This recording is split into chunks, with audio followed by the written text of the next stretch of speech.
شاهد بزرگترین ظلم تاریخ در حق آقایونیم.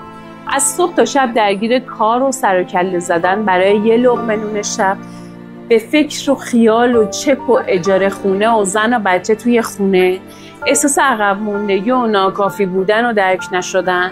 اگه به خودشون برسن میگن ولخرج و پرنسس شده، اگه به خودش نرسه میگن خسیس شده، چاق شده، ماش ریخته، بیریخت شده، پس زده میشه. مرده میفنده، ولی به من میگن دیگه، میگن آتیش میگیرن. یکی به هم بگه چقدر کم شده، خالی تر شده موهاش، واقعا اذیت میشم. مردا رو گول ظاهرشون رو نخوریم. مردا به روی خودشون نمیارن، ولی استرس و فشار عصبی مردای ما رو داغون کرده. تشویقشون کنیم به خودشون برسن، مراقب ظاهر و موهاشون باشن. ریزش مو درمان قطعی داره، نتایج و درمونمونم که دیدین. بگین کلمه مو رو برامون بفرستن، کمپشتی و تاسی به بقیه دردشون اضافه نشه. قول میدم کمکشون کنم.